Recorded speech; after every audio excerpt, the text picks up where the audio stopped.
Bonsoir à toutes et à tous. Je vous demande de vous installer, s'il vous plaît.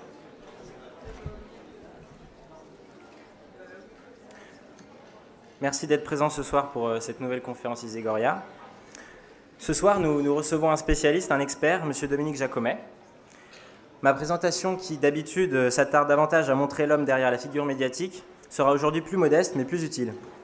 En effet, vous êtes une personnalité éminente du monde de l'industrie textile en France et de la mode, mais une figure méconnue, voire inconnue pour la grande majorité de notre auditoire ce soir. Je fais donc les présentations. Dominique Jacomet, vous avez effectué vos études en économie et en sciences de gestion à Sciences Po Paris, puis à l'Université Paris-Dauphine. Votre carrière d'enseignant vous a conduit à l'ESCP et à l'IFM, l'Institut français de la mode, que vous dirigez maintenant. J'en profite pour présenter cette institution. Créée en 1986 à l'initiative du ministère de l'Industrie et des professions du textile et de la mode, cet établissement se veut originellement comme le centre de formation, de recherche et d'expertise sur le secteur de la mode, du design et de la création plus largement. Cette grande école des industries de la création possède un champ d'intervention très large, de la mode au textile, du luxe au design, en passant par les cosmétiques.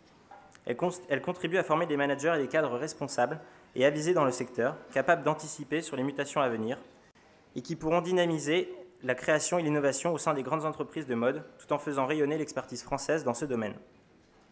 Par ailleurs, vous avez également vécu une expérience comme directeur d'entreprise dans le secteur du textile, qui avait fixé les stratégies de développement pour l'avenir dans un secteur soumis parfois à des difficultés importantes, notamment dans notre pays.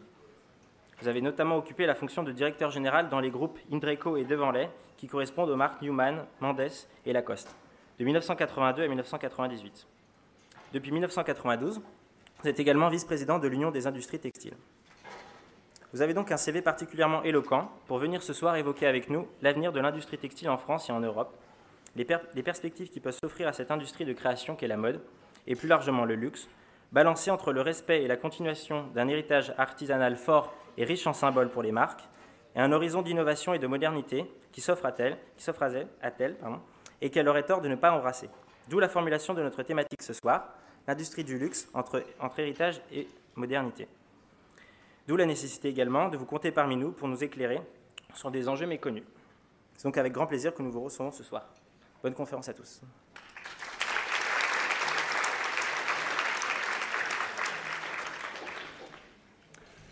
Bonsoir à toutes et à tous. Merci d'être venus nombreux ce soir pour suivre cette conférence Isegoria. Cher Dominique Jacomet, nous sommes très heureux de vous accueillir ce soir, et ce, à plus d'un titre. Il y a tout d'abord votre expertise, qui n'est pas seulement celle d'un observateur extérieur, enseignant-chercheur et directeur de l'Institut français de la mode, mais aussi celle d'un praticien, comme disent les économistes, acteur du marché du luxe, en particulier à la direction de Lacoste, comme le rappelait Pierre Baptiste. Par ailleurs, il n'est pas rare, avis aux amateurs, que des diplômés de l'ENSIA viennent frapper, parfois avec succès, aux portes de l'IFM, pour ajouter à leurs connaissances managériales des compétences sectorielles très spécifiques. Enfin, votre présence ce soir et la thématique qui en découle est, ne le boudons pas et réjouissons-nous plutôt, un motif de satisfaction nationale, puisque les groupes français s'octroient la part du lion sur le marché international du luxe. En ce sens, cette conférence va rompre avec les inquiétudes, voire le pessimisme, dont ont témoigné ici récemment nos invités autour des différentes crises actuelles, qu'elles soient politiques, économiques et sociales ou diplomatiques. Selon les estimations de divers cabinets, dont le BCG ou Bain, le marché mondial du luxe pesait, hors véhicule, un peu moins de 200 milliards d'euros en 2011 et pourrait croître encore de 20% à l'horizon 2014. Certes, LVMH est leader mondial et a connu, alors que la récession menace l'Europe, une progression de son chiffre d'affaires de 26% au premier semestre 2012. Mais les autres groupes français ont eux aussi, et vous me pardonnerez ce bon mot facile, la frite. Ainsi de Gucci détenu par le groupe PPR, de Hermès et de Chanel, pour ne citer que les principaux. Alors que beaucoup de secteurs économiques connaissent des difficultés croissantes, le secteur du luxe ne s'est donc jamais aussi bien porté, imperméable aux difficultés ambiantes. À l'heure de la dramatisation sur la désindustrialisation française, il y a certainement des leçons à tirer de ce succès. Sans présager du contenu de votre conférence, cher Dominique Jacomet, les cuivres polis et devantures des boutiques de l'avenue Montaigne, la beauté des agencements et naturellement celle des produits laissent deviner des modèles économiques en réalité complexes. L'on devine que les dépenses marketing sont certainement bien plus élevées dans le luxe qu'ailleurs, l'image de la marque étant primordiale. L'on devine aussi des phénomènes de péréquation entre produits. Charge à certains de tirer l'image de marque vers le haut, de manière à pouvoir vendre massivement des produits plus classiques, comme c'est le cas chez Louis Vuitton, avec des sacs monogrammés aux origines plus que centenaires. Ainsi aussi des défilés de haute couture, véritable gouffre financier. La marque Christian Lacroix n'a-t-elle pas toujours été déficitaire? Mais qui permettent de vendre ensuite du prêt-à-porter, des accessoires et surtout des parfums. Ce dernier constat place parfois les directeurs artistiques dans des situations qu'ils n'assument pas toujours. Ce qu'a révélé le scandale entourant le comportement outrancier de John Galliano, alors DA chez Dior, c'est l'incroyable pression subie dans un métier rythmé par au moins 4 collections par an, où le styliste doit apparaître comme un artiste à part entière, c'est-à-dire innover, mais aussi adopter une posture appropriée, proche de l'image d'Épinal des artistes, en bref, se mettre en scène. Mais il doit aussi accepter que des chefs de produits marketing revoient ensuite sa copie, en ajoutant moult accessoires plus vendables, mais qui dévoient peu ou prou l'esprit de la collection qu'il a créée. Autre complexité qui parfois nous échappe, le luxe est aussi un secteur technologique. Sans parler de l'horlogerie ou de l'automobile, où cette caractéristique se conçoit aisément, le textile et l'habillement intègrent fortement cette dimension. Enfin, et ce sera ma dernière interrogation, la contrainte que représente le coût du travail en France paraît totalement surmontée dans le secteur du luxe, qui maximise ce qui est appelé la compétitivité hors coût, alliant une qualité traditionnelle des matériaux et du savoir-faire avec une innovation des formes, des process et des composantes. Puisse-t-il en être longtemps ainsi?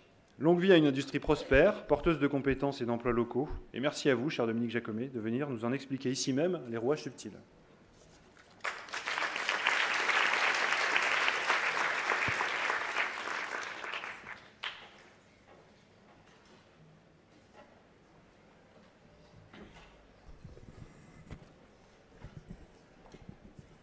Bonsoir, merci à vous, cher Laurent Noël. Vous avez déjà dit beaucoup de choses, donc ça va me simplifier la tâche et des choses déjà très pertinentes.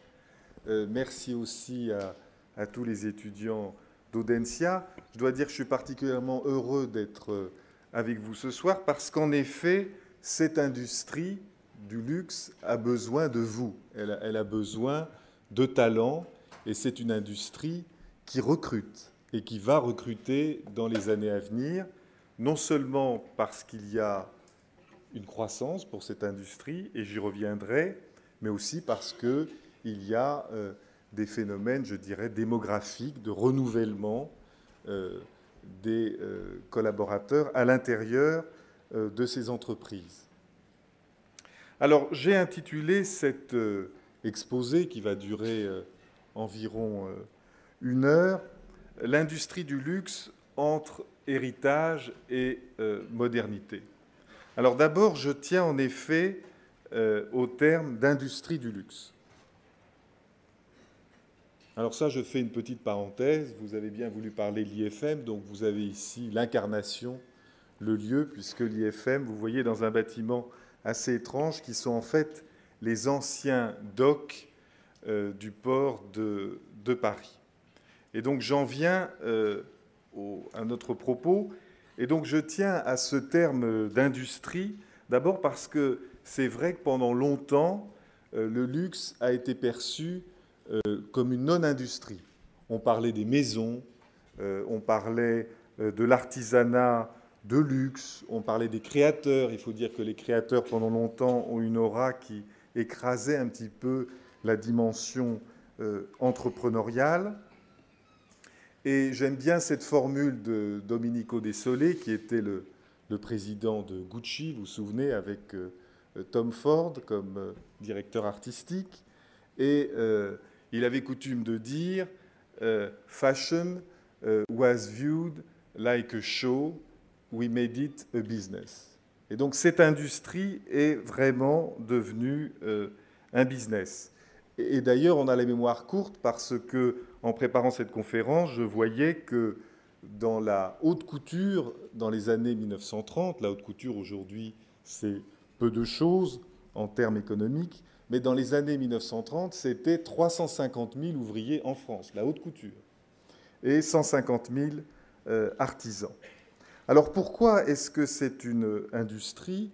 D'abord, comme vous l'avez dit, cher Laurent, c'est en effet lié à la croissance de son marché et donc à l'extension du nombre des clients. Vous voyez que sur ce graphique que les années 1990 et 2000 sont les années du développement du luxe, 205 milliards d'euros prévus en 2012, sans compter les vins et spiritueux. C'est vraiment la partie, je dirais, dure du luxe, la mode, la maroquinerie, les chaussures, les parfums, les cosmétiques, l'horlogerie, la joaillerie. Et ce qui est intéressant, c'est qu'il y a un potentiel de croissance. Ce potentiel est géographique, j'y reviendrai, avec la croissance des pays émergents, et il est également par catégorie de produits. Il y a un certain nombre de produits qui réservent des possibilités de croissance. Vous voyez sur ce graphique que ça n'est pas le prêt-à-porter qui aujourd'hui est le segment du luxe le plus porteur de croissance. Ce sont les montres, la joaillerie. Vous avez peut-être vu que c'est à Paris la Biennale des Antiquaires et que les groupes de luxe se sont positionnés sur ce qu'on appelle la haute joaillerie. Ce sont donc toute la famille des accessoires. C'est aussi le luxe pour l'homme. On pense évidemment bien souvent à la femme, mais les groupes développent maintenant toute une offre à la fois de prêt-à-porter et d'accessoires pour les hommes. Donc il y a aussi un potentiel en termes de catégories de produits. L'autre élément intéressant de ce graphique, c'est les marges opérationnelles. Et vous voyez que c'est une industrie, en effet, qui opère avec des marges importantes, et notamment dans le secteur des accessoires, ce qui vous explique pourquoi des firmes comme LVMH, comme Dior, comme Chanel, comme Hermès développent fortement les accessoires. C'est plus compliqué de gagner d'argent dans le prêt-à-porter pour un certain nombre de raisons. Alors l'autre élément, c'est que, je vous le disais, la croissance est rentable, vous l'avez vu, et l'autre élément, c'est aussi une industrie parce que c'est une chaîne de valeur assez longue et assez compliquée. Et il est important de maîtriser tous les maillons de cette chaîne de valeur. Donc vous voyez là une représentation pour le prêt-à-porter.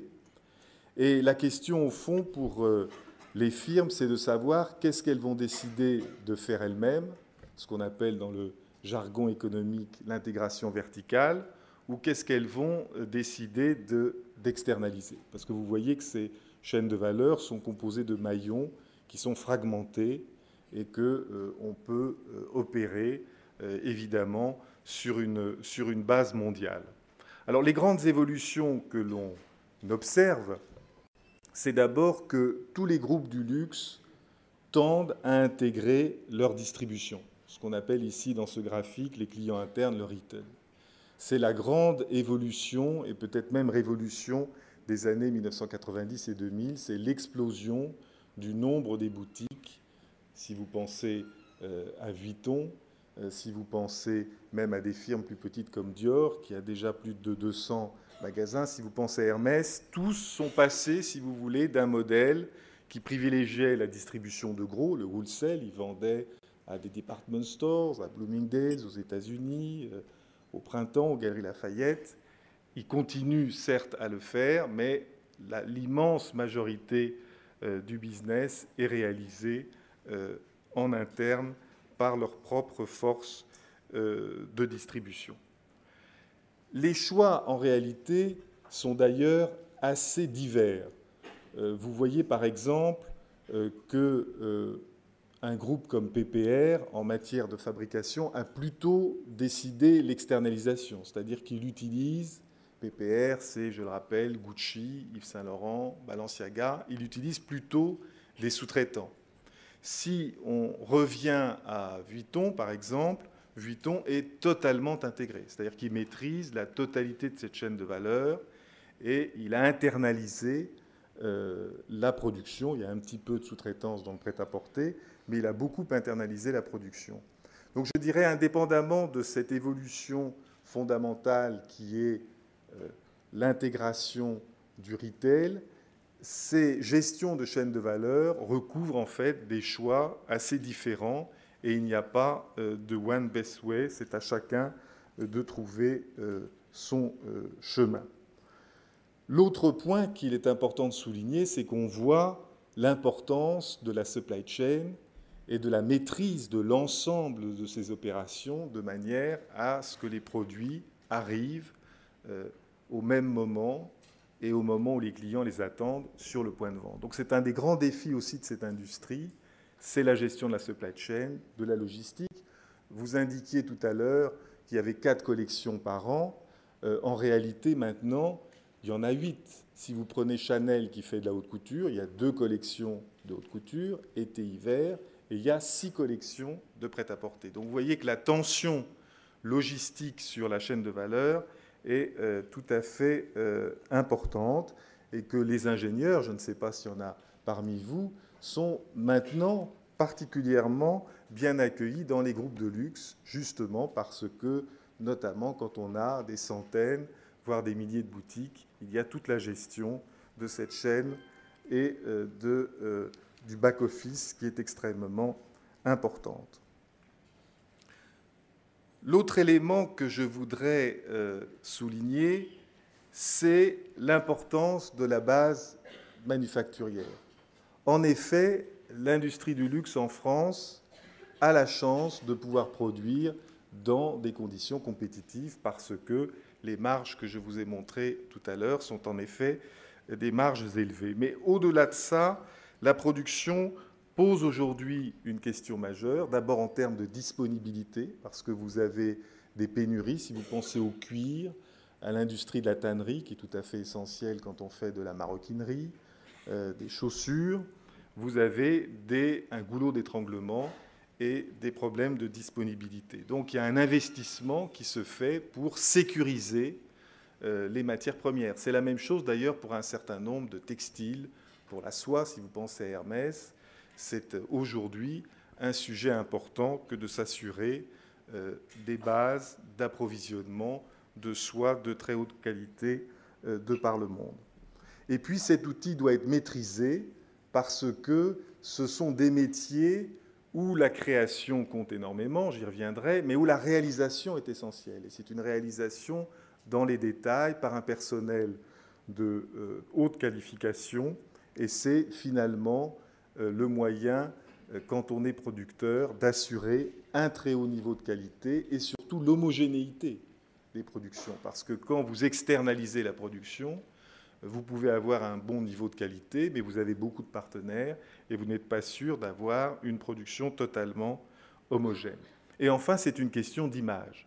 Le Made in, aujourd'hui, est un argument commercial important en Chine, en Amérique du Sud, aux États-Unis, et je crois que ce Made in est beaucoup plus fort que la tentation qu'ont eu certains à un moment de se dire, au fond, on pourrait dire qu'en France ou en Italie, on fait le design in, et puis le Made in est fait ailleurs. Donc il y a un retour incontestable vers la base manufacturière. Et puis, j'en termine avec la distribution retail. Et la dimension de ces opérations participe justement au fait que le luxe est bien une industrie. Donc la distribution, ce n'est pas à des étudiants d'une école de commerce et de gestion que je vais l'apprendre, permet de contrôler l'expression de la marque. C'est un formidable outil de rapprochement avec le consommateur. On reçoit quantité d'informations qui pourront être utilisées par l'équipe de création, par les studios, par le marketing, alors que dans le système wholesale, on est assez éloigné du client final, puisqu'il y a un intermédiaire qui est le retailer externe. Et puis enfin, on parlait tout à l'heure de marge élevée. Il est certain qu'intégrer la distribution finale, c'est évidemment augmenter le taux de marge, puisque plus on va vers l'aval dans les systèmes industriels modernes, plus les marges sont élevées. Et puis j'ajouterais que dans des périodes de crise, on a à un moment pensé que si on était wholesale, vous parliez tout à l'heure de Christian Lacroix, le drame de Christian Lacroix, c'est qu'il vendait toute sa production, son chiffre d'affaires, sa création à des grands magasins et à des multimarques. Et au fond, on se dit, mais ce n'est pas moi qui porte le stock, ce sont eux, donc beaucoup y voyaient un avantage. L'inconvénient, c'est que quand on est face à des difficultés économiques, comme celles qu'on a pu connaître en 2008-2009, ces clients coupent les ordres de 50 ou de 80%. Donc c'est extrêmement difficile pour une petite entreprise, parce que Christian Lacroix n'est pas une grande entreprise, de résister à ce type de choc. Tandis que quand vous êtes votre propre revendeur, si je puis dire, vous pouvez lisser, à condition justement d'avoir une bonne supply chain, mais vous pouvez vous permettre de lisser beaucoup plus les ventes et notamment les stocks.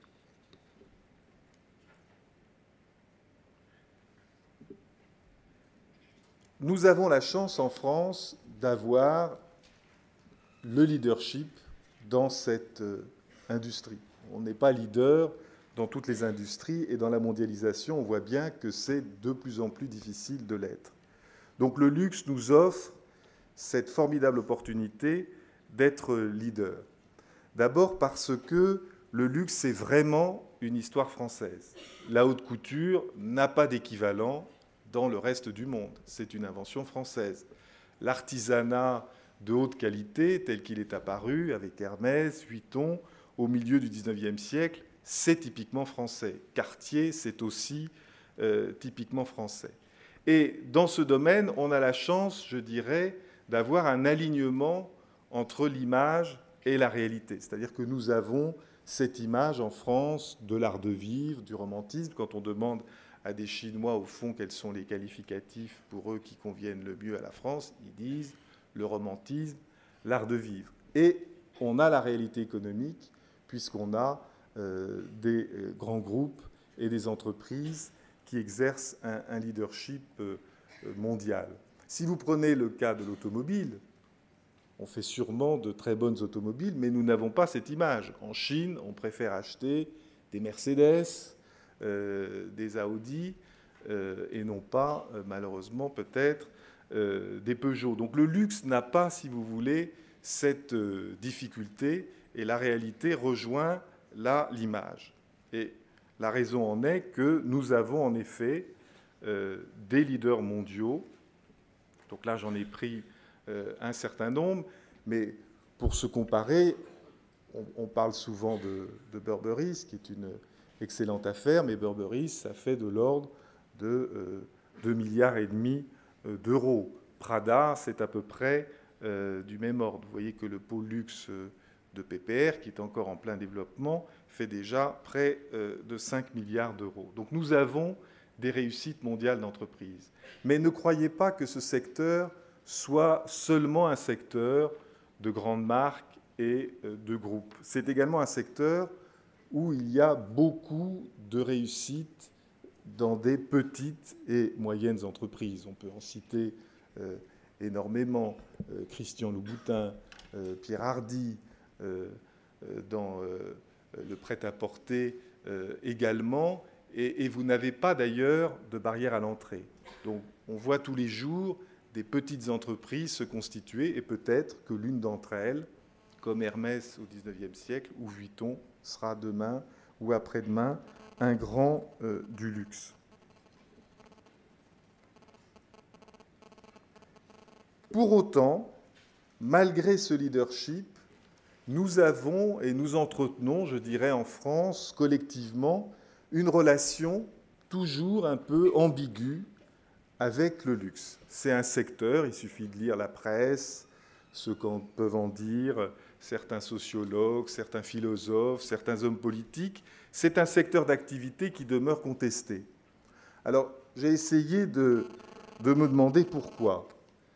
C'est vrai que étymologiquement, le luxe est un nom, si vous voulez, singulier, parce que luxus, qui est sa racine étymologique, signifie justement déboîter, vous voyez, luxation, donc quelque chose qui est du domaine de l'excès, donc un caractère excessif, de la volupté. Et puis le luxe, c'est aussi évidemment un très fort marqueur social. Si bien qu'il y a toujours eu un débat sur la futilité et la nécessité. Au fond, est-ce que le luxe, c'est une activité nécessaire? Et c'est un débat qui remonte déjà au XVIIIe siècle, puisque d'un côté, vous aviez Adam Smith et Voltaire qui considéraient que le luxe, c'était une source de prospérité pour les États et les individus. On se souvient du colbertisme. Le colbertisme, ça a été développé justement des manufactures de luxe. On avait déjà un avantage compétitif. Et puis de l'autre côté, vous avez Rousseau, qui considérait que c'était un marqueur des inégalités et que le luxe avait quelque chose à voir avec le vice. Donc on voit qu'il y a cette ambiguïté à la fois en termes économiques, est-ce que c'est un bien nécessaire, est-ce que c'est un bien utile, et en même temps également en termes moraux qui peut appeler des condamnations.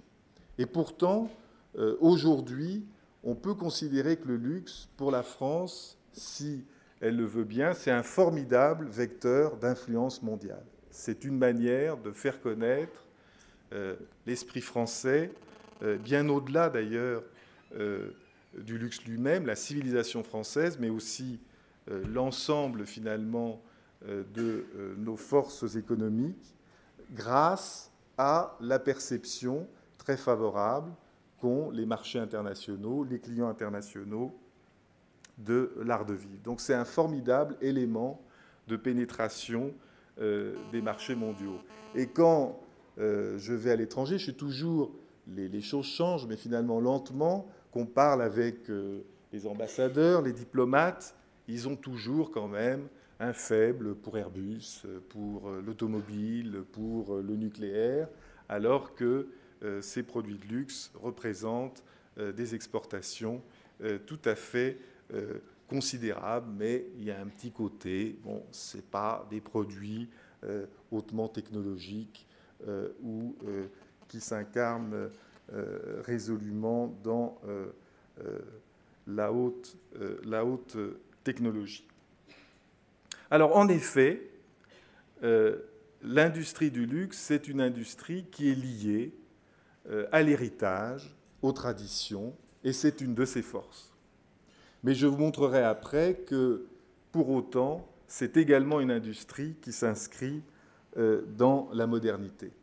Alors d'abord, elle est reliée au temps long, ce que Fernand Braudel appelait la longue durée.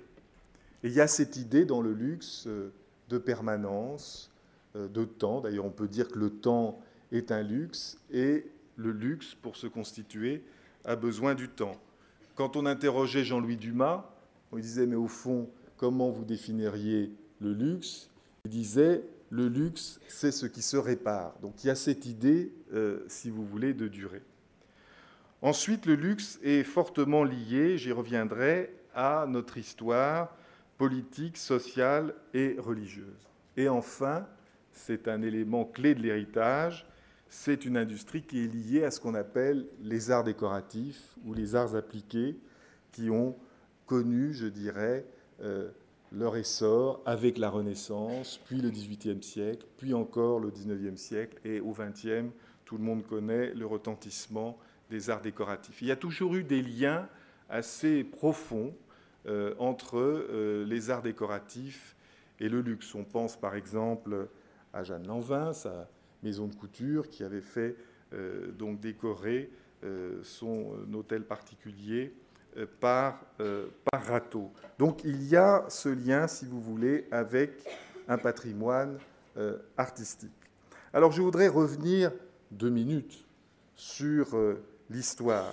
Il y a 2 époques, évidemment, fondatrices du luxe. C'est d'abord la Renaissance. La Renaissance à Florence, et puis l'influence que va exercer l'Italie sur la France, mais aussi sur l'Espagne. On est dans un luxe qui est un luxe, je dirais, de l'ordre de la beauté et qui vise à embellir la vie humaine.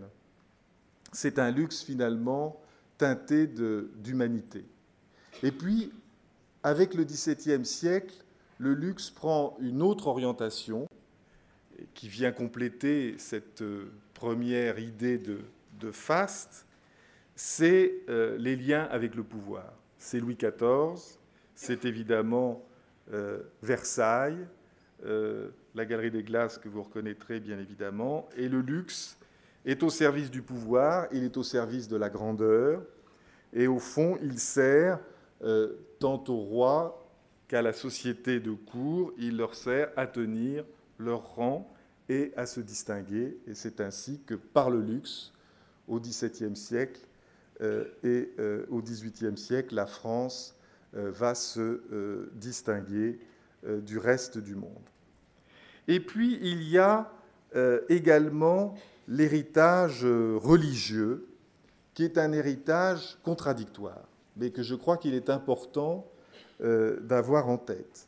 Si vous prenez le catholicisme, vous avez à la fois la condamnation de la richesse, donc on retrouve, si vous voulez, cette relation ambiguë que j'évoquais, mais vous avez aussi la splendeur du baroque, qui intervient au moment où la papauté, les papes catholiques, veulent réagir contre la réforme, contre Luther, et au fond, ils jouent la carte du baroque, de l'émerveillement, du ravissement, de l'ornementation.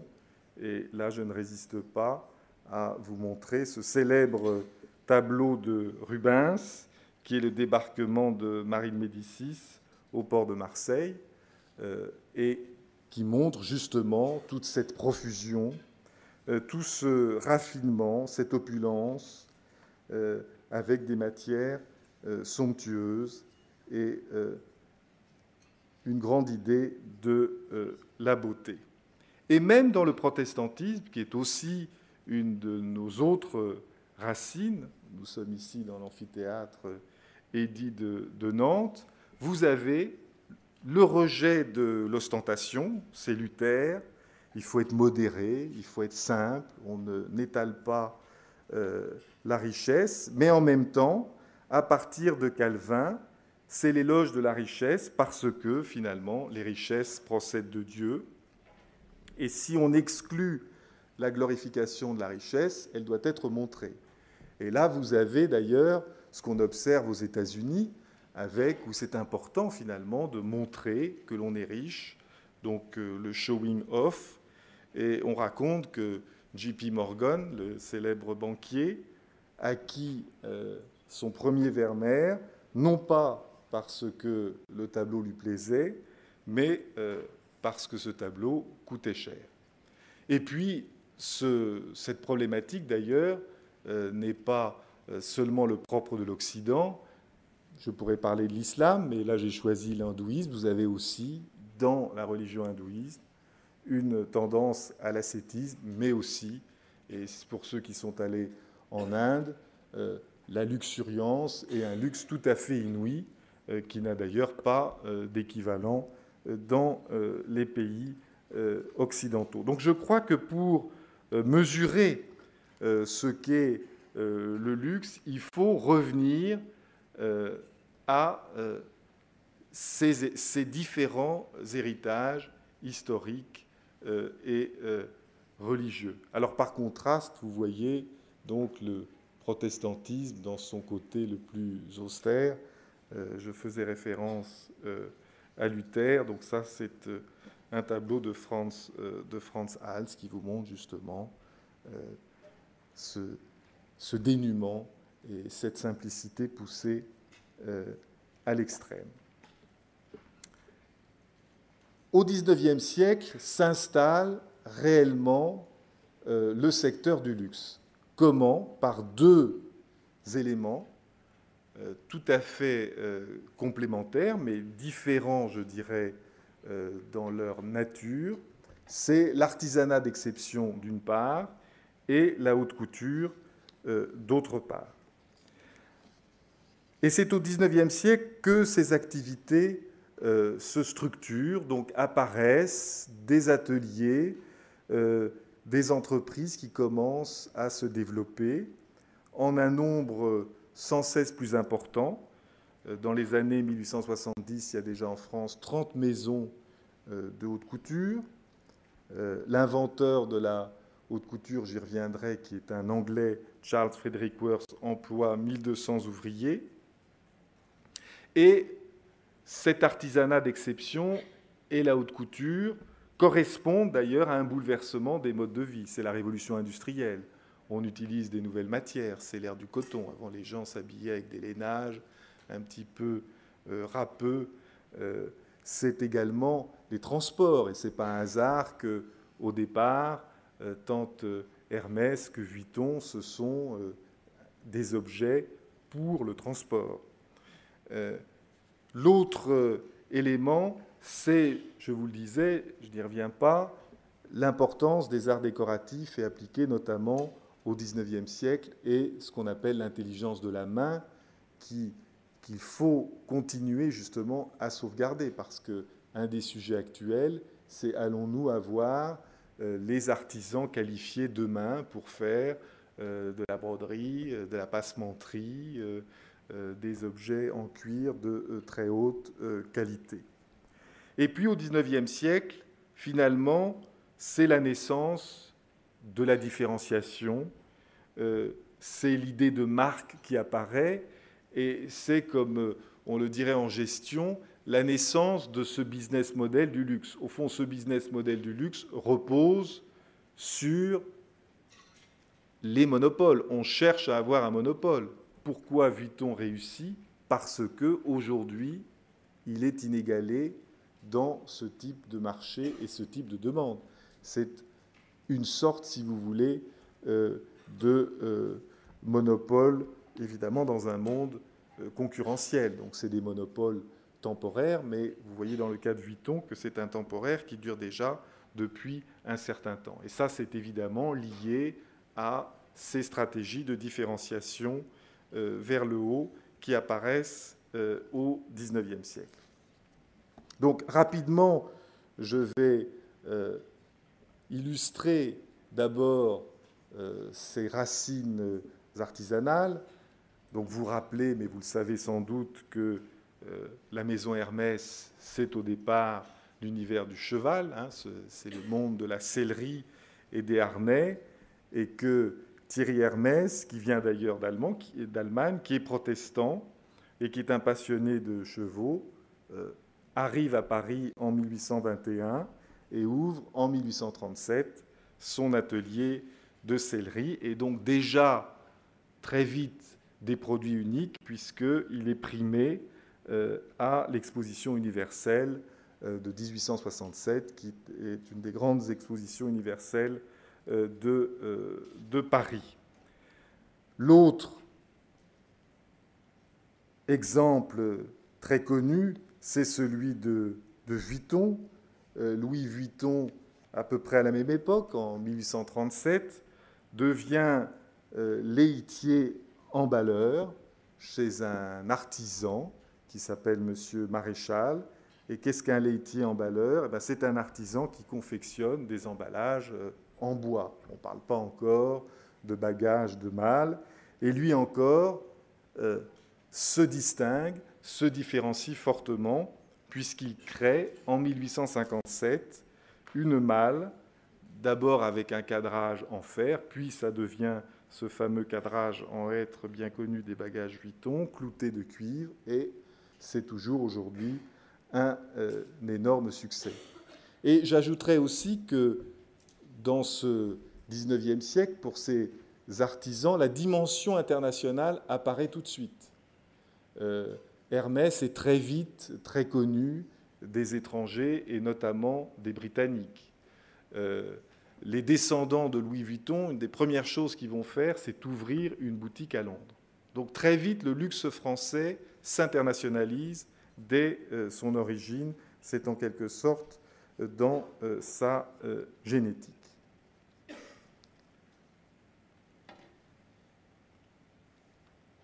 Alors l'autre pilier, peut-être moins connu d'ailleurs, c'est la haute couture. Alors la haute couture au XIXe siècle n'a rien à voir avec la haute couture d'aujourd'hui. La haute couture d'aujourd'hui, c'est très peu d'entreprises, puisqu'il y a aujourd'hui 10 couturiers qui ont le label officiel de haute couture. Il y en a eu jusqu'à une centaine. Et ce sont aujourd'hui, c'est le laboratoire du prêt-à-porter. C'est ce qui permet à la créativité et à la création de repousser les limites. Et c'est pourquoi Chanel et Dior ont encore une haute couture. Ça n'est absolument plus une activité économique, c'est une activité de recherche-développement. Mais au XIXe siècle, la haute couture, c'est le démarrage, au fond, de la confection de vêtements de luxe. Et là encore, ce qui est singulier, c'est que le fondateur, l'inventeur de la haute couture n'est pas un Français. On dit la haute couture est française, mais son inventeur n'est pas français. Son inventeur est un Anglais qui s'appelle Charles Frederick Worth, que vous voyez ici à gauche, qui a l'air tout à fait prospère, et qui arrive à Paris en 1847 et qui installe une maison en 1858. Et il est précurseur, pourquoi? Parce qu'il présente ses modèles sur ce qu'il appelle à l'époque des sosies, qui sont les mannequins d'aujourd'hui. Il les signe, donc c'est le début de la notion de marque.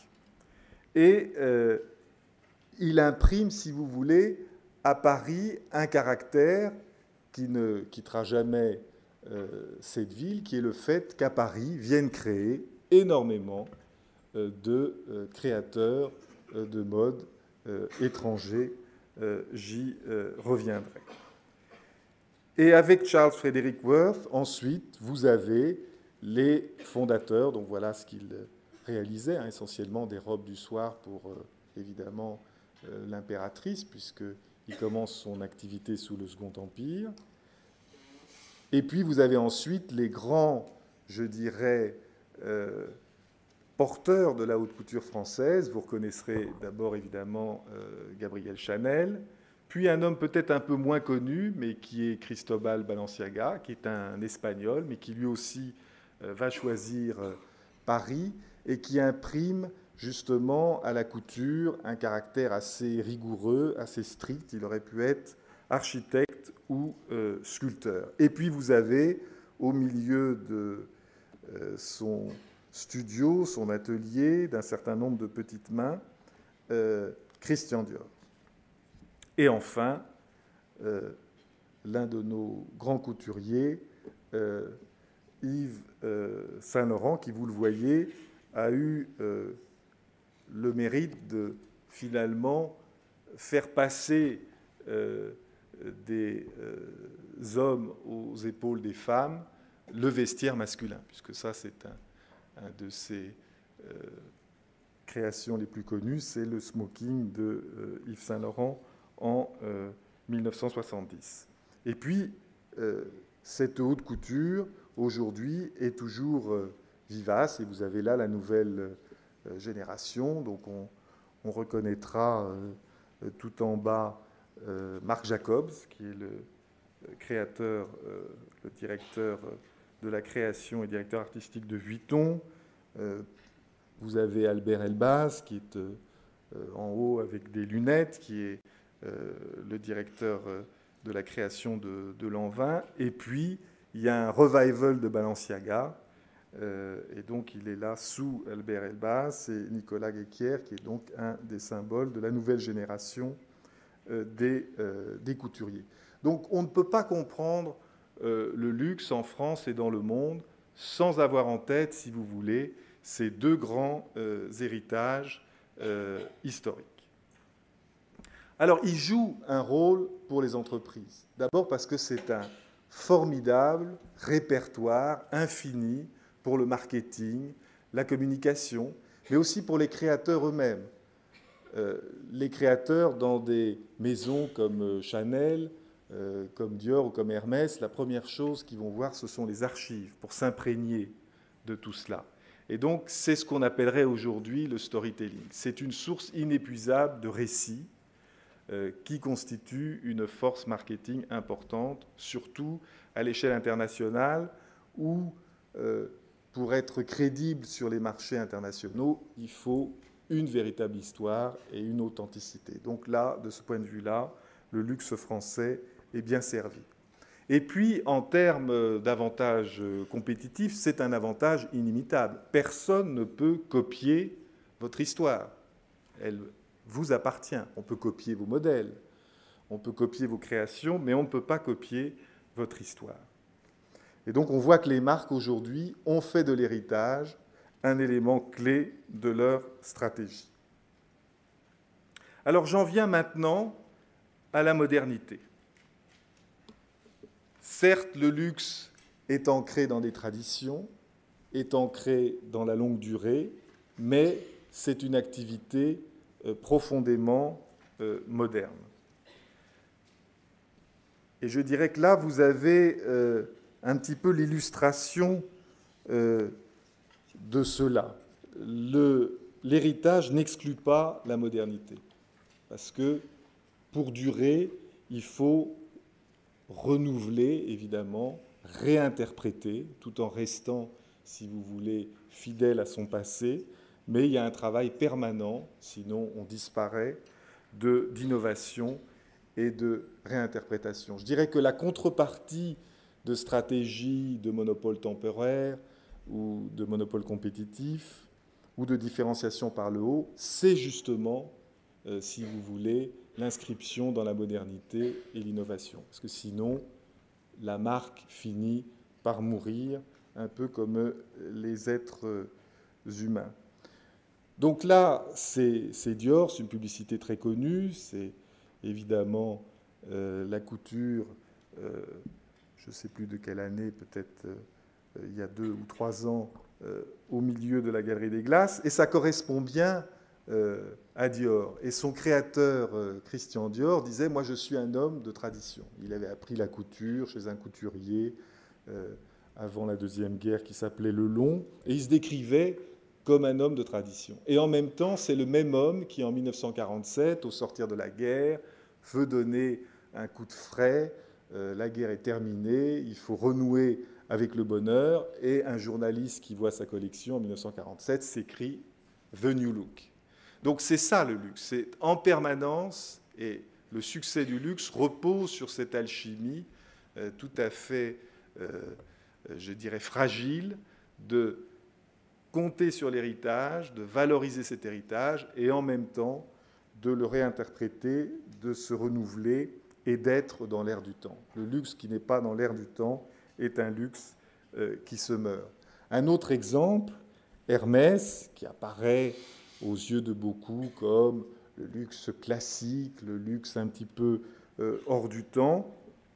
Son fondateur est un sellier, mais son petit-fils, qui s'appelle Émile Hermès, a l'idée, non pas, il n'invente pas quelque chose, mais il observe qu'il y a un Américain en 1851 qui a créé ce qu'on appelle la fermeture éclair, et lui, tout simplement, il se dit, tiens, je vais utiliser la fermeture éclair pour des sacs et pour des vêtements. Donc là aussi, il innove, il est le premier à avoir pensé à utiliser une fermeture éclair, et c'est évidemment pour la maroquinerie et les bagages, et l'univers des bagages, un élément tout à fait essentiel.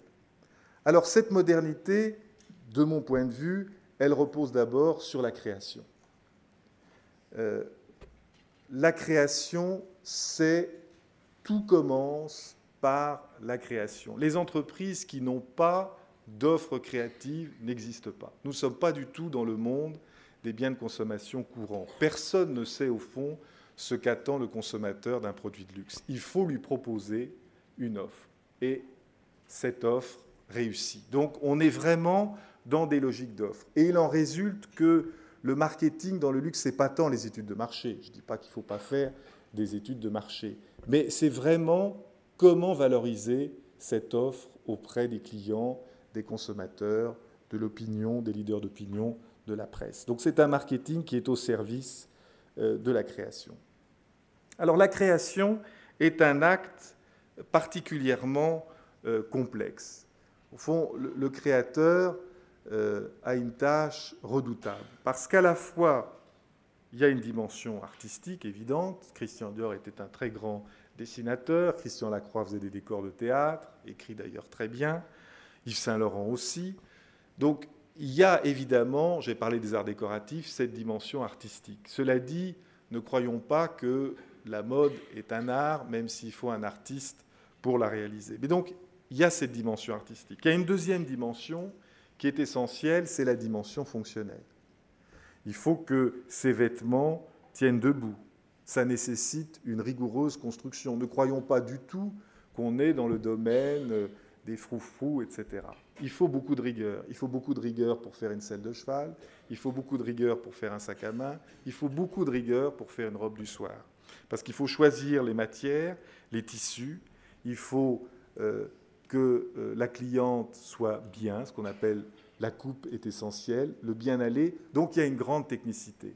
Et le mot de couturier, c'est ça que ça voulait dire. Le couturier, c'est le mariage de la création et du fait qu'il faut réaliser un vêtement dans lequel on se sente bien. Et ça, c'est énormément de travail et encore une fois, de rigueur. Et puis, un créateur n'est pas un créateur s'il n'y a pas une dimension symbolique. Et c'est la différence, si vous voulez, entre ce qu'on appelle, moi je préfère ce terme de créateur, certains disent aujourd'hui directeur artistique, et un styliste. Vous savez qu'il y a des bureaux de style, il y a des stylistes qui sont des gens très talentueux, qui possèdent la dimension fonctionnelle, la dimension artistique, mais ils n'ont pas cette dimension symbolique. Cette dimension symbolique, c'est justement celle d'une Gabrielle Chanel, quand elle a complètement réinterprété le vestiaire féminin. C'est aussi Yves Saint Laurent, avec par exemple le smoking.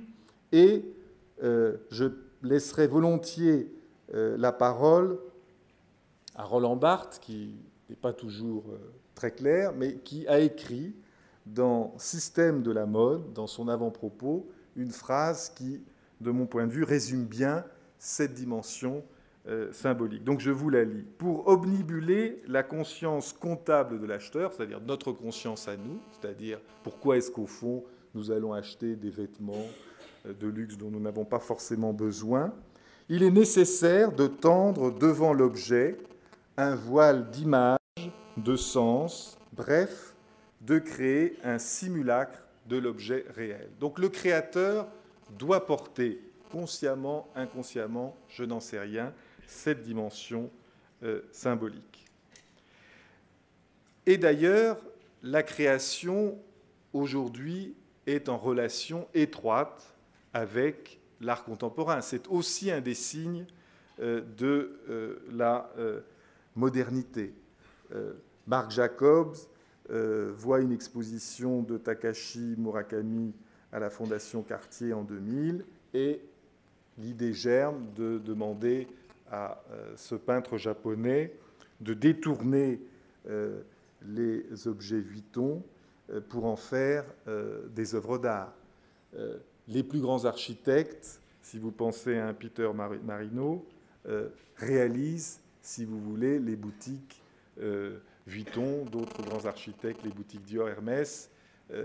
C'est tout à fait, je dirais, consubstantiel également de la position du créateur que d'avoir ces liens étroits avec les milieux artistiques.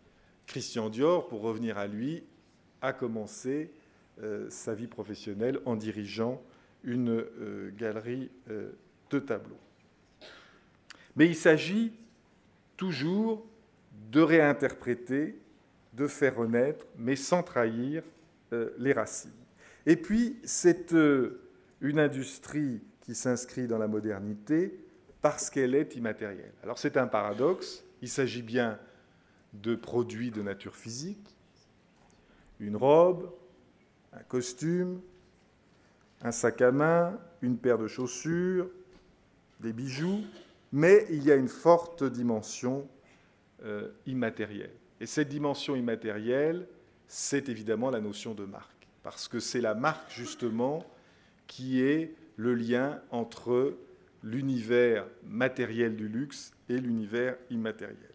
Alors cet univers immatériel, en fait, il a deux composantes. Il y a d'abord un immatériel extériorisé. C'est le luxe comme signe de distinction, comme bien statutaire, comme bien positionnel, toutes choses qui ont été analysées bien avant nous par Veblen qui considérait que l'usage du luxe signe l'appartenance à une classe sociale supérieure et parlait de consommation ostentatoire. C'est Bourdieu, un sociologue français, sur les signes de distinction. Donc le luxe est un élément incontestable de valorisation sociale. Mais il y a aussi un immatériel intériorisé, c'est-à-dire que le luxe est un bien d'expérience signifiante, un bien aspirationnel, et ça correspond à une expérience émotionnelle, esthétique, que vous pouvez avoir au contact des objets de luxe et finalement au contact de la beauté. Et ça peut correspondre à une part d'élévation personnelle. Donc il y a cette notion, si vous voulez, d'immatériel intériorisé. Et il est certain que ceux qui réussissent dans le luxe sont ceux qui, là encore, explicitement, implicitement, savent, je dirais, combiner l'excellence matérielle de leurs produits et tous ces éléments immatériels pour toucher le consommateur dans sa psychologie, ses désirs. Le troisième élément de modernité, c'est la mondialisation. Alors le luxe, c'est évidemment un bien mondial, mais en même temps, il traduit des cultures, on l'a vu avec l'histoire française, avec la religion, et une grande diversité.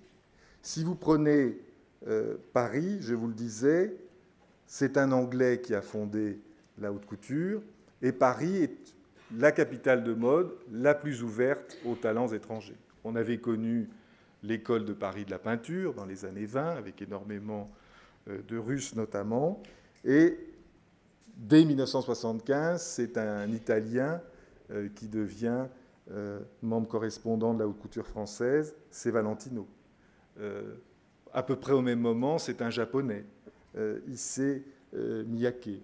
On peut continuer à énumérer les noms. Kenzo, qui vous est bien connu, John Galliano, Alexander McQueen. Bref, le luxe est un lieu aussi d'échange, de communication culturelle et de diversité. Donc ça n'est pas du tout l'uniformité mondialisée. Il exerce incontestablement un pouvoir d'attraction sur les marchés émergents. Vous voyez que là, la croissance s'accélère dans l'Asie hors Japon. 17% en 2011, 25% en 2012. C'est ce qui tire incontestablement la croissance mondiale, même si, vous le voyez, en termes, je dirais, de répartition, de poids relatif, c'est une activité où le poids de l'Europe et des Amériques, et notamment de l'Amérique du Nord, reste tout à fait important. Il ne faut pas confondre, si vous voulez, le cœur du métier qui reste encore ancré, si vous voulez, dans ces deux zones, avec en effet une dynamique. Celui vraiment qui a décroché, comme vous le voyez, c'est le Japon, qui était pourtant le marché du luxe par excellence.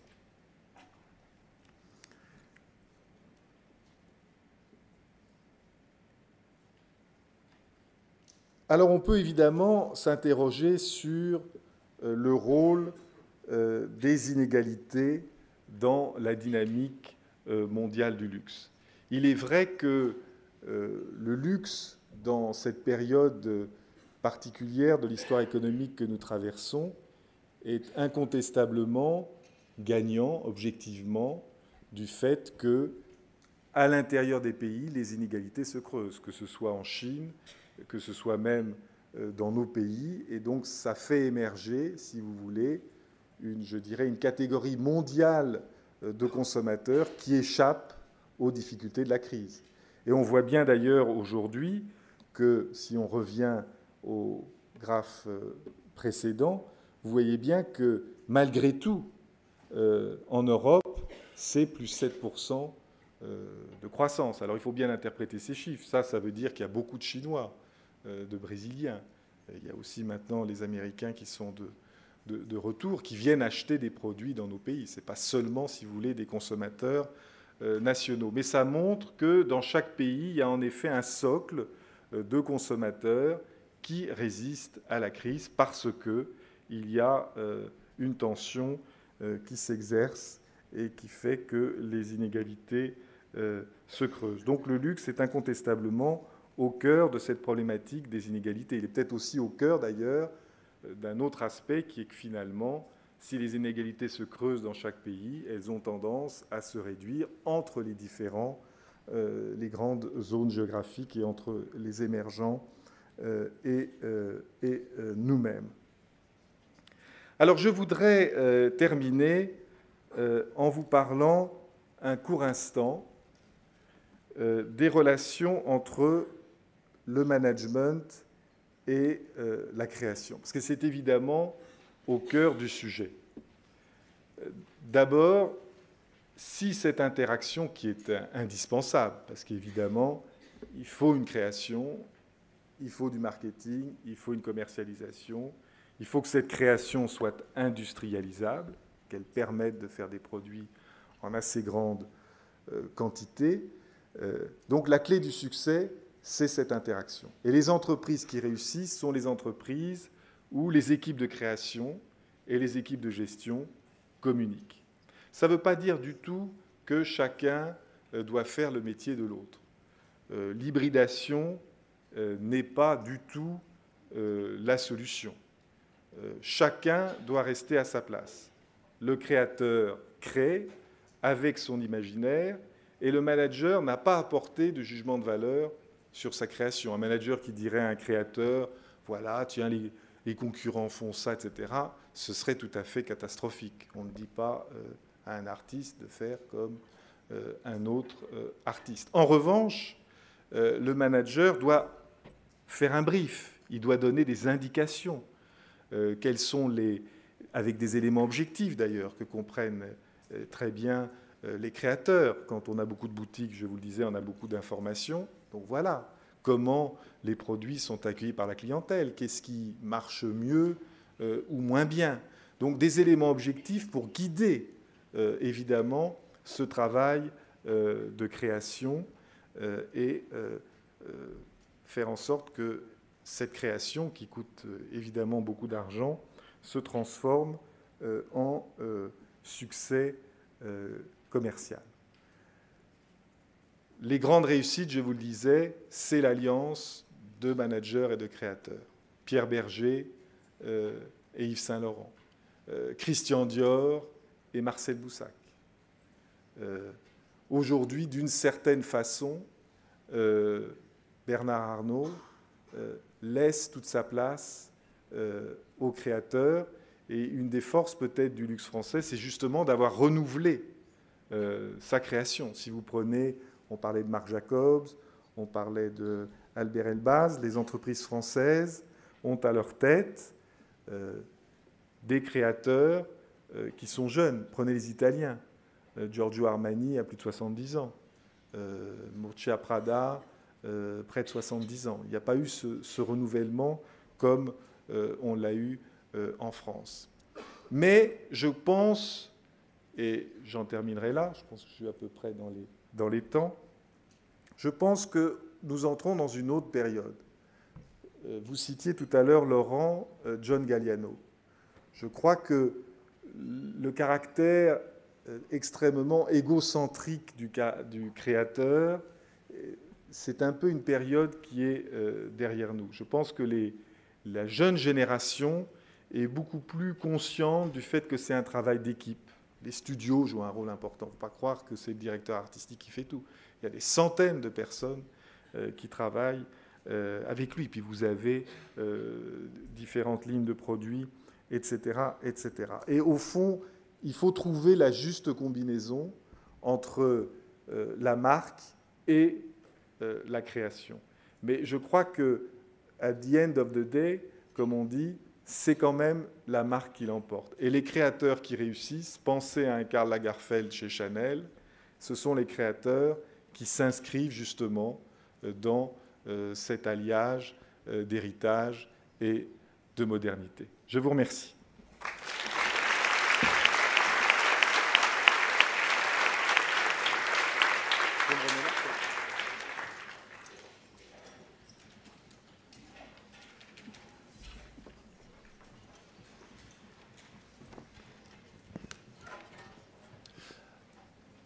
Merci infiniment, Dominique Jacomet, pour cette traversée absolument passionnante. Et l'angle historique, enfin, en tout cas moi je l'ai beaucoup apprécié, mais j'imagine que c'est le cas de tout le monde.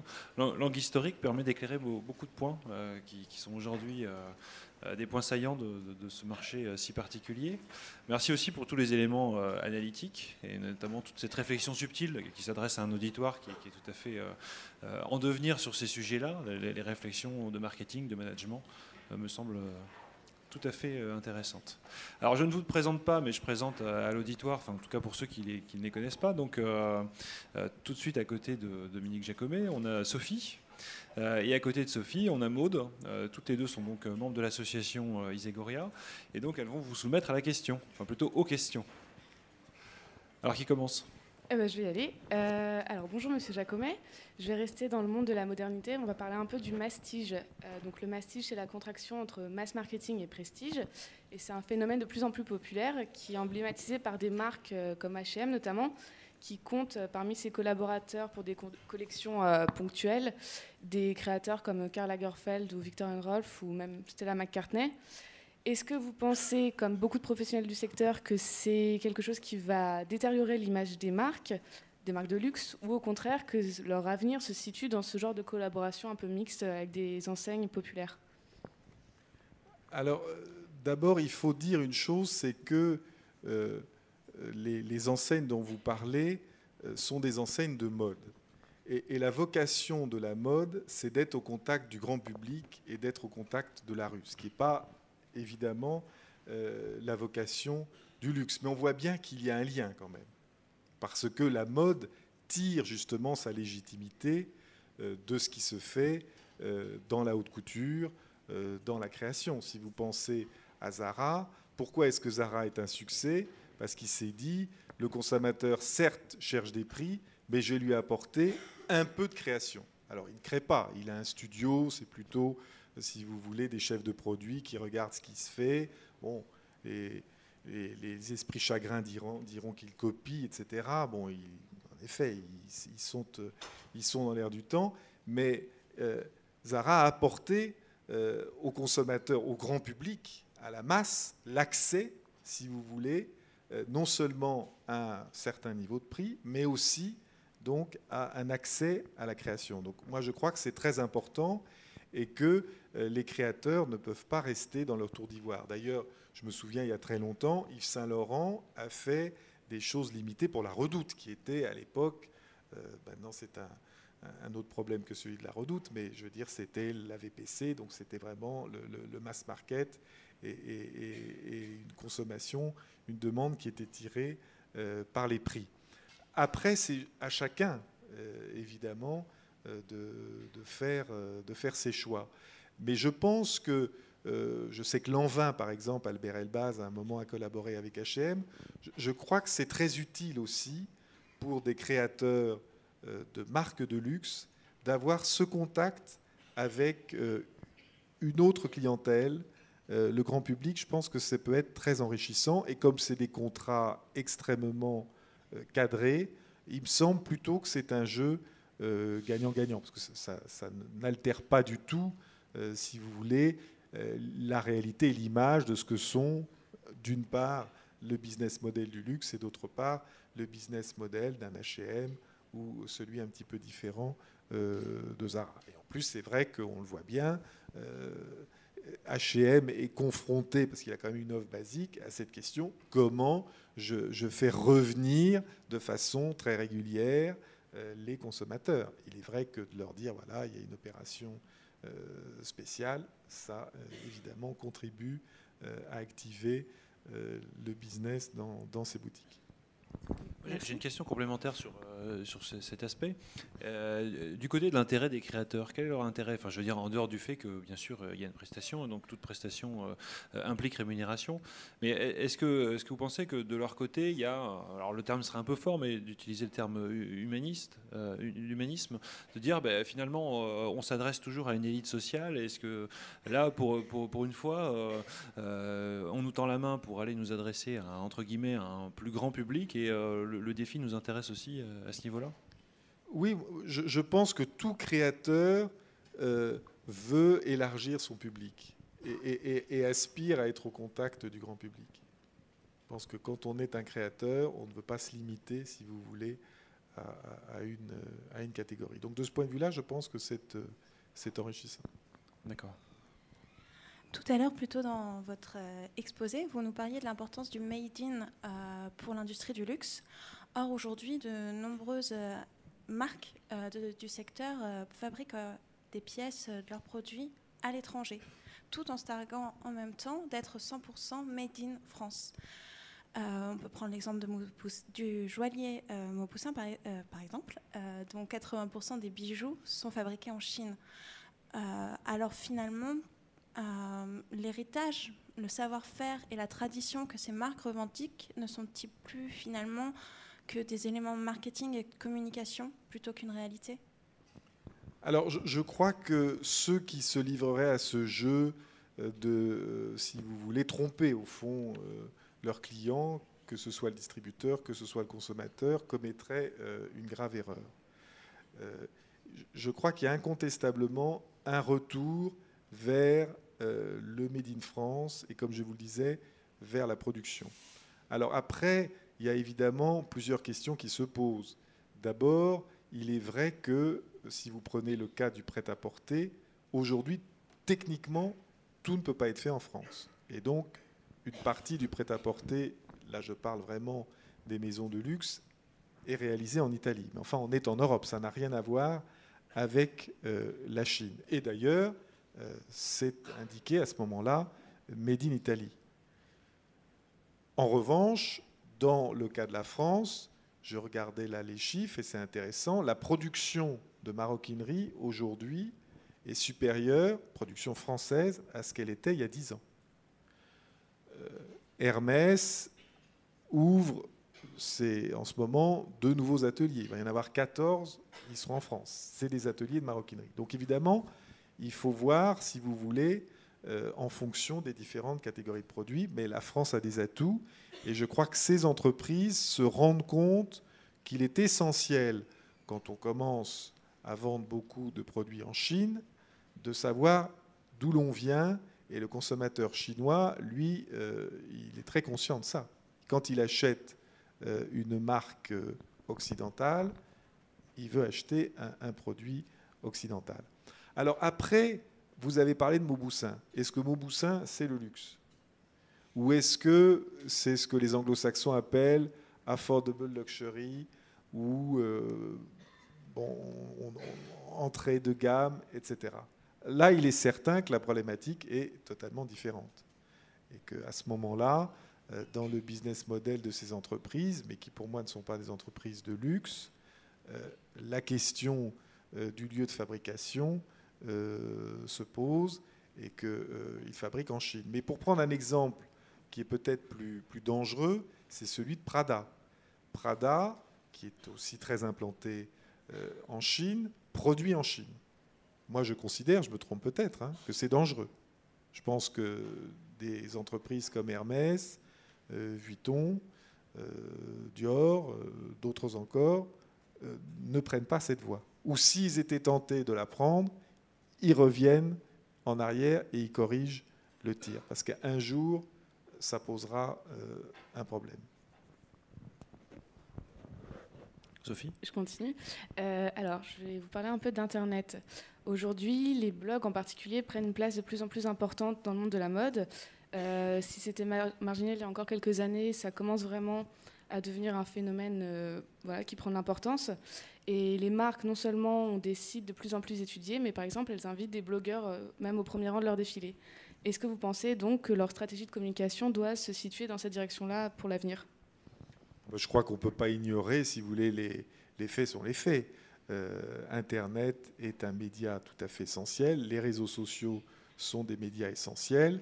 Et une marque, une stratégie de marque ne peut pas se couper, si vous voulez, de tous ces consommateurs qui sont informés, irrigués via... donc ça me paraît logique de rééquilibrer les choses. On insistait beaucoup à un moment sur les relations presse, sur évidemment la presse magazine, etc.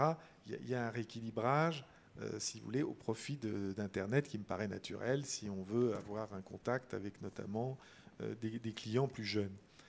La question qui se pose, c'est de savoir comment les marques de luxe doivent utiliser Internet. C'est-à-dire que est-ce que c'est un outil en effet de communication, un outil marketing, ou est-ce qu'elles doivent vendre une part importante ou se préparer à le faire, et une part importante ou significative de leurs produits sur Internet. Alors là, il y a deux écoles.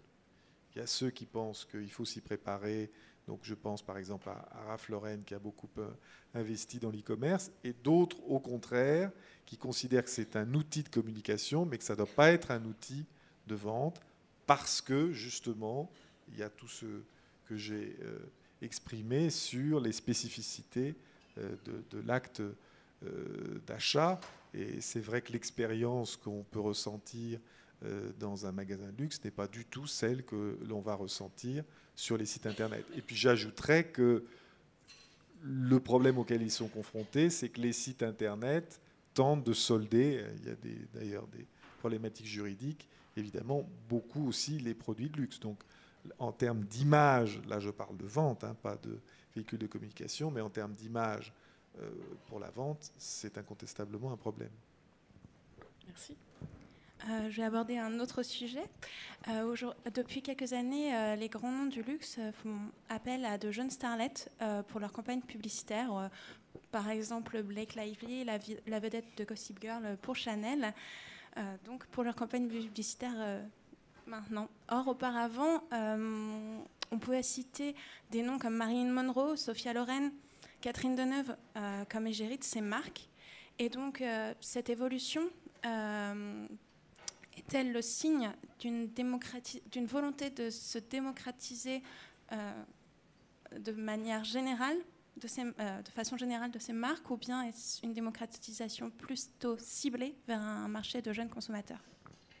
Moi, personnellement, je pencherais plutôt sur la deuxième branche de l'alternative. Bon, de toutes les façons, il faut être dans l'air du temps. Je vous dis, le luxe doit en permanence allier héritage et modernité. Il doit être dans l'air du temps aussi. Donc, il faut, de ce point de vue-là, s'adapter aux choses telles qu'elles sont.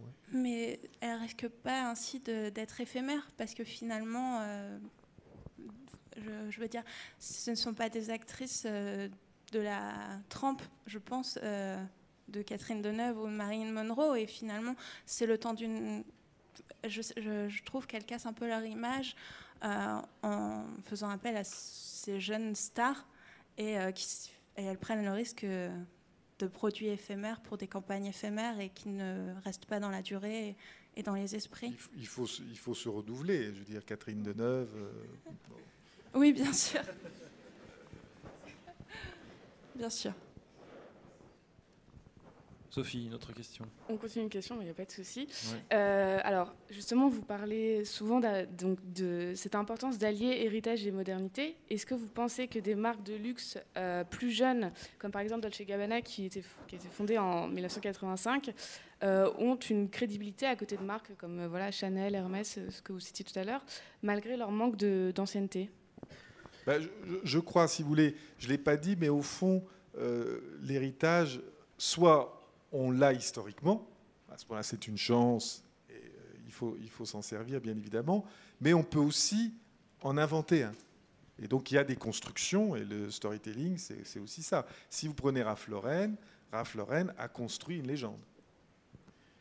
Mais voilà, une légende qui correspond à un certain imaginaire social qui est le white Anglo-Saxon Protestant, voilà, vous voyez, de la côte Est, drapeau américain, etc. Tout ça est complètement inventé, mais ça marche. Dolce Gabbana, c'est la même chose, et il joue tout à fait sur le répertoire de l'héritage de la modernité. Parce que quand vous regardez Dolce Gabbana, c'est l'alliance, vous voyez bien ça dans les publicités, des traditions siciliennes, les femmes en noir, etc., d'où le côté un petit peu voilà, sombre de la Sicile, énormément de pathos et de pathétique, avec Hollywood. Hollywood, la Californie, la modernité, etc. C'est une construction. Mais c'est une construction originale et qui, si vous voulez, rend cette histoire, qui n'est pas d'ailleurs, contrairement à Ralph Lauren, inventée, parce qu'un des deux, je ne sais jamais lequel, est sicilien. Hein, je crois que l'autre est milanais, et je ne sais plus si c'est Dolce Gabbana, enfin peu importe, mais un est bien sicilien. Donc on n'est pas, si vous voulez, dans totalement l'invention, on est dans une situation un peu intermédiaire. J'ai envie de vous forcer à nous raconter une histoire, parce que je me souviens du moment où j'étais venu vous trouver à l'IFM pour vous proposer cette conférence, et c'est la question de Sophie qui m'y fait penser, puisque vous avez évoqué Ralph Lauren, votre ancienne expérience chez Lacoste, vous m'aviez raconté, au moment où on s'était raconté, la lutte concurrentielle entre Ralph Lauren et Lacoste, et ce qui avait fait que Lacoste avait pris du retard au départ. Aux États-Unis. Je crois que c'est intéressant dans la compréhension de cette industrie qui est aussi de la gestion et sur les mutations de la société qu'il faut aussi accompagner. Alors Lacoste, comme vous l'avez dit, je n'y suis plus, mais enfin j'y ai été pendant longtemps. Pour être précis d'ailleurs, comme souvent en France les choses sont compliquées, vous avez deux sociétés, enfin il y en a même un peu plus que deux, mais donc une société qui s'appelle Devanlay, qui est actionnaire à 35% d'une société qui s'appelle Lacoste SA, qui est propriétaire des droits de la marque, et 65% de son capital est détenu par la famille. Et Devanlay est responsable de la création, de la fabrication, de la distribution de tout ce qui est textile et accessoires. Puis il y a une licence avec Procter, et puis une autre pour les chaussures, avec une firme anglaise qui s'appelle, dont d'ailleurs c'est Pentland. Donc voilà, si vous voulez, le système. Lacoste a toujours été très connu aux États-Unis parce que René Lacoste a gagné la Coupe Davis, etc. Mais Lacoste, aux États-Unis, a confié sa distribution au début des années 1980 à un licencié. Et là, les ennuis ont commencé parce que ce licencié, qui était d'ailleurs General Mills au départ, donc vous voyez le cheesecake, etc., ça n'a pas grand-chose à voir avec des vêtements de marque, a voulu faire du mass market et a dégradé la marque. Les produits, le fameux polo n'était plus seulement en coton, mais aussi en mélange avec du polyester. Les crocodiles changeaient de couleur. Enfin, je vous en passe. Et Ralph Lauren, qui était vendeur de cravates chez Bloomingdale's, s'est dit, il y a une place à prendre. Et il a créé de toutes pièces Ralph Lauren, en jouant justement sur le classicisme, des produits bien faits, et en choisissant d'ailleurs un business model évidemment, entre guillemets, plus moderne, c'est-à-dire qu'il s'est concentré sur la création, le marketing et le wholesale. À l'époque, pas de distribution intégrée, après ça a un peu évolué, et surtout pas de fabrication, alors que Lacoste est la fabricant. Enfin, ça, c'est une petite parenthèse. Mais c'est pour vous montrer que, d'une part, il faut faire attention aux licences. Et quand je vous disais, quand on contrôle sa chaîne de valeur, on contrôle l'expression de la marque, etc., les licences, c'est quand même dangereux. Et vous voyez d'ailleurs un recul des licences. Il y a aussi une firme qui a été extrêmement malmenée par les licences, c'est Dior, à toute une époque. Et aujourd'hui, au fond, les licences, c'est surtout les lunettes, qui sont un produit technique, etc., où il faut passer par des spécialistes. Et puis, pour certains, pas tous, ce n'est pas le cas d'Hermès, ce n'est pas le cas de Chanel, les parfums. Parce que c'est aussi, si vous voulez, un métier un peu différent et compliqué. Donc, il faut faire attention. Les marques, c'est fragile.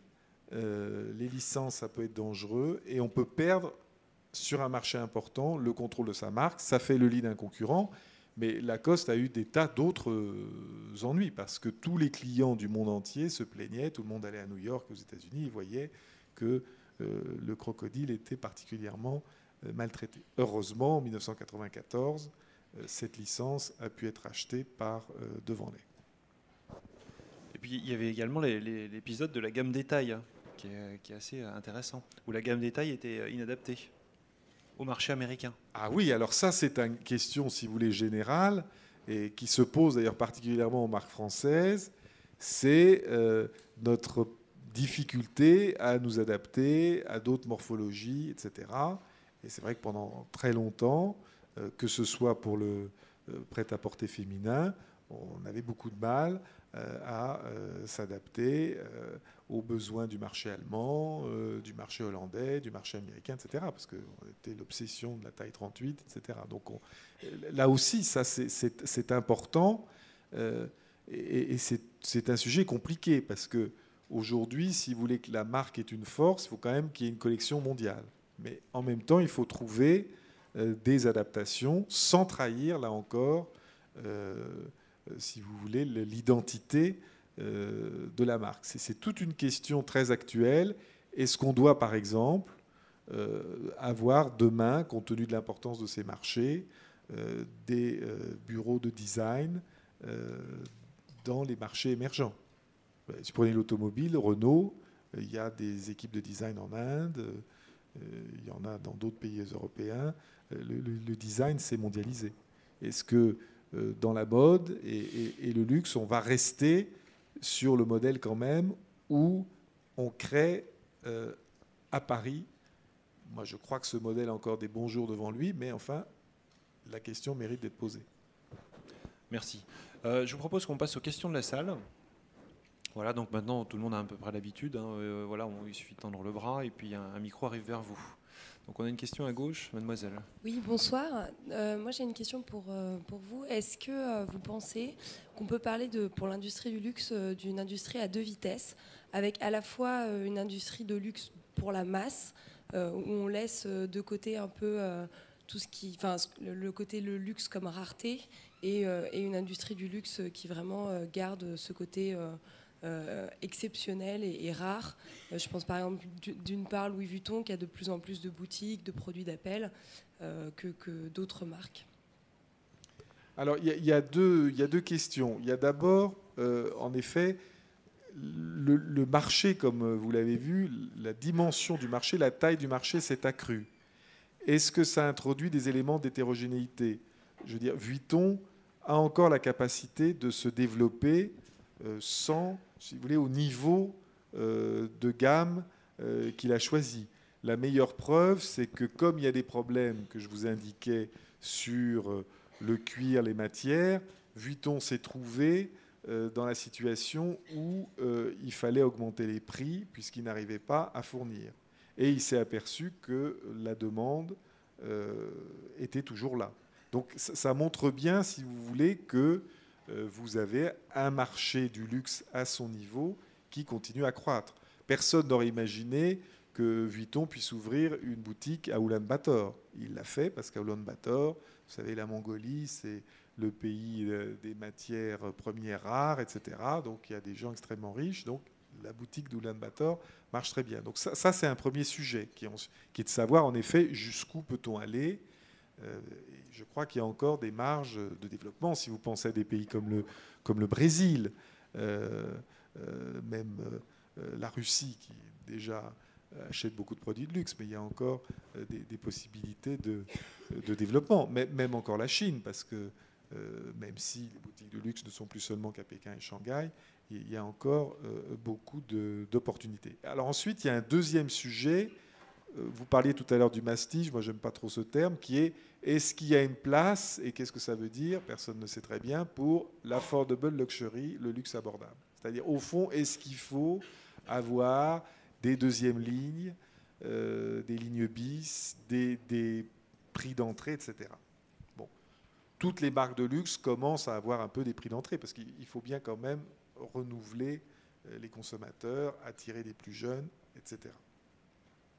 Donc, mais là c'est une question en effet un peu plus compliquée. Est-ce que c'est encore du luxe? Est-ce que c'est plus du luxe? Où sont les frontières? Le luxe, vous n'avez pas au fond de définition du luxe. Ce qui est un luxe à un moment ne peut plus l'être, peut ne plus l'être à un autre moment. Au fond, c'est une auto-qualification. Quand vous dites aux entreprises quels sont vos concurrents, voilà, ils désignent, donc ils font partie du luxe. Donc il faut voir qu'on n'est pas du tout dans un marché comme celui, je sais pas, des sodas ou de l'automobile. C'est quand même, les frontières sont beaucoup plus complexes. Est-ce que Lacoste c'est du luxe? Non, parce que c'est finalement un polo, même si c'est cher, parce que vous trouvez des polos à 20 €, un polo Lacoste ça doit valoir entre 90 et 120 €.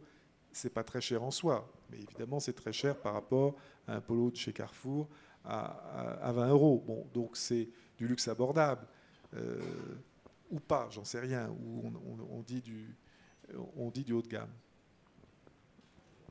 Merci.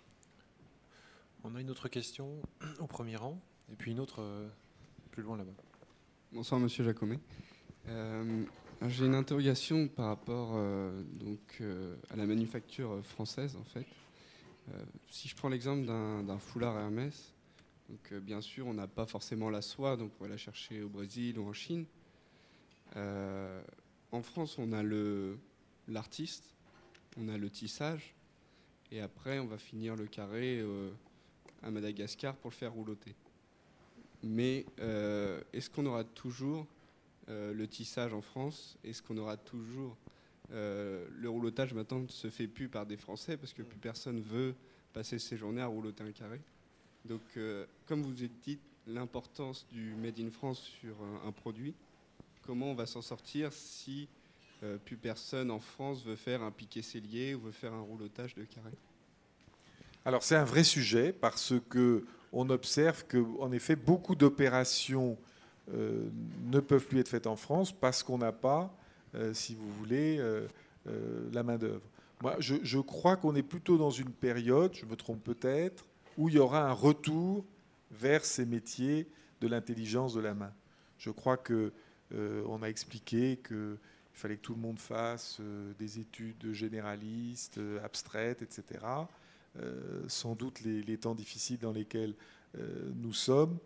Je crois qu'à nouveau, moi je ne suis pas pessimiste là-dessus, mais encore faut-il que le savoir, le faire savoir et que les mentalités changent. Je crois que ce sont des métiers merveilleux, si vous voulez. Et donc je crois qu'il y aura un retour. Dans la vie, on voit toujours des cycles longs comme ça. Alors le roulotage, c'est pas en effet, comme vous l'avez dit, ce qu'il y a de plus important. Hermès ne le cache pas. Donc c'est écrit et dit que c'est fait en effet à Madagascar. La partie qui est en effet en France, qui est d'ailleurs à côté de Lyon, dans laquelle Hermès a beaucoup investi, est une partie justement qui allie un savoir-faire traditionnel et en même temps une certaine modernité en termes de matériel, etc. Et c'est une activité relativement, si vous voulez, capitalistique. Donc il n'y a pas de raison qu'elle soit menacée. Mais évidemment, s'il n'y a plus personne ne veut se mettre derrière les métiers, ça c'est en effet, finalement, c'est le vrai sujet aujourd'hui. On avait une question, voilà, la jeune femme qui lève la main.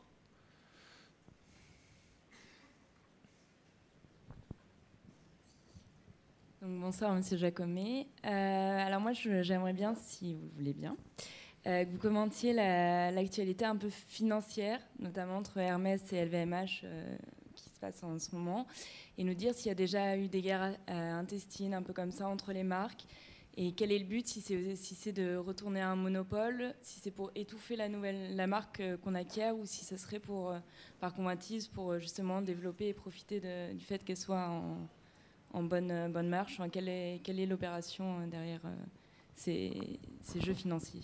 Écoutez, moi je ne suis pas du tout initié dans cette affaire, donc je n'ai pas d'informations particulières. Alors est-ce qu'il y a eu des guerres?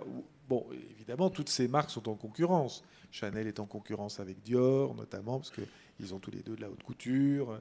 Le prêt-à-porter y joue un rôle important. Donc, il y a évidemment une forte intensité concurrentielle dans ces métiers. Mon point de vue, c'est quand même que c'est une opération, si vous voulez, à très long terme. Donc, puisque vous savez qu'en effet, LVMH a pris une participation chez Hermès. Et je ne crois pas du tout qu'il y ait une volonté de consolidation, etc. Ce qui serait d'ailleurs une erreur, parce que dans le luxe, on le disait, ce qui compte, c'est la différenciation, c'est des produits uniques. Donc, il faut préserver les identités. LVMH, on peut leur reconnaître beaucoup de défauts, mais enfin, ce sont des gens avisés. Donc, ils savent que Hermès est une affaire compliquée, dite en commandite. Donc, vous savez qu'il y a des commanditaires et des commandités. Donc, ils n'imaginent pas, si vous voulez, en prendre le contrôle extrêmement rapidement. Mais ils se disent, voilà, au fond, peut-être qu'un jour, il y aura des évolutions. Et donc, nous sommes présents, comme ils sont d'ailleurs présents dans beaucoup d'autres affaires dont on ne parle pas. Ils ont investi chez des jeunes créateurs, ils ont investi par exemple dans une affaire qui n'est pas une affaire de luxe, mais qui est plus une affaire de mode, qui s'appelle Sandro Mage Claudie Pierlot, qui doit être bien connu de certaines d'entre vous. Voilà. Donc, ils ont comme ça, c'est un grand groupe, ils préparent l'avenir, mais je ne crois pas, si vous voulez, qu'il va se passer grand-chose à court terme. Est-ce qu'on a d'autres questions? Non? Ah, si. Ah, voilà. Bonsoir. Alors en fait, moi j'avais une question par rapport au fait que j'avais remarqué une généralisation du luxe à de plus en plus de catégories de produits. Donc avec les parfums d'une part, avec beaucoup de couturiers qui veulent leur propre parfum. Et aussi au niveau des cosmétiques. Donc on voit que Yves Saint Laurent développe une gamme de plus en plus large, ou alors Armani également qui fait des cosmétiques. Est-ce que sans se diriger vers un mass market, voilà, étendre le luxe à un nombre de catégories le plus large possible en fait? Alors que ce sont des produits à la base qui sont certes dans le domaine du beau et de l'esthétique, mais qui n'avaient pas forcément besoin d'être reliés au luxe, mais juste à l'efficacité ou à une qualité. Enfin, c'est quand même des produits qui sont complémentaires, parce que on parle d'accessoires, donc voilà, il y a la notion si vous voulez, de silhouette qui est derrière. Les parfums de tout temps, ça a été considéré comme un produit de luxe. Donc je crois qu'on peut tout à fait faire du prêt-à-porter de luxe, des accessoires de luxe, de la joaillerie, des montres de luxe, etc. Je crois qu'il y a vraiment tout ce domaine est parfaitement légitime. On va prendre une dernière question. Il y avait quelqu'un qui avait levé la main dans la travée de gauche. Là, voilà, monsieur. Bonsoir. Vous nous expliquiez en fait qu'une marque de luxe, c'était tout d'abord une histoire et une symbolique. Je me posais la question de savoir si on pouvait envisager l'apparition de nouvelles marques, ou est-ce que c'est quelque chose de quasiment acquis, qui est peu mobile? Et si on peut envisager la création de nouvelles marques de luxe, est-ce que ces processus sont déjà en cours? Alors c'est comme on dit, une bonne question, parce que personne n'a la réponse. C'est vrai qu'aujourd'hui, les investissements du fait de la mondialisation pour arriver, si vous voulez, au niveau des marques existantes sont considérables. Donc est-ce que c'est possible? D'un autre côté, comme je vous l'ai dit, il n'y a pas non plus, au départ, beaucoup de barrières à l'entrée. Le talent compte énormément, la création compte énormément. Donc, personne n'aurait pensé que Hermès devienne ce qu'il est. Même Vuitton. Je rappelle que Vuitton, au début des années 1980, c'était l'équivalent de 50 millions d'euros de chiffre d'affaires. Ça en fait plus de 5 milliards. Bon. Mais c'est une question compliquée parce que c'est une espèce d'alchimie. Il faut le créateur, il faut l'air du temps, il faut ensuite des financiers, il faut la chance, sûrement le soutien des médias, etc. Il y a une question aujourd'hui, c'est aussi le rôle des médias, parce que aujourd'hui, les marques contrôlent les grands médias de mode, ce qui n'était pas le cas, si vous voulez, il y a 40 ans. Je veux dire, Vogue, il perd les budgets des grandes marques, il n'existe plus. Donc vous voyez, il y a tous ces éléments. Donc moi je dirais que ce serait formidable. On cherche tous à ce que de nouveaux talents apparaissent et réussissent. Rien n'est impossible. Je reviens d'ailleurs, j'ai l'esprit d'escalier, vous m'en excuserez, sur ce que vous disiez en disant c'est nouveau le fait qu'il y ait plus de catégories de produits. Je rappelle que dans l'histoire de la haute couture, il y a eu un couturier après Worth qui s'appelait Jacques Doucet, qui est tombé maintenant totalement inconnu, mais enfin qui était un grand couturier et qu'on n'a rien inventé, parce que ce Jacques Doucet avait un parfum, une ligne de chaussures, des accessoires, etc. Donc dès l'origine, il avait compris qu'il n'y avait pas que le vêtement et que la couture, mais qu'il y avait, si vous voulez, des produits complémentaires. Merci Dominique Jacomet. Merci beaucoup.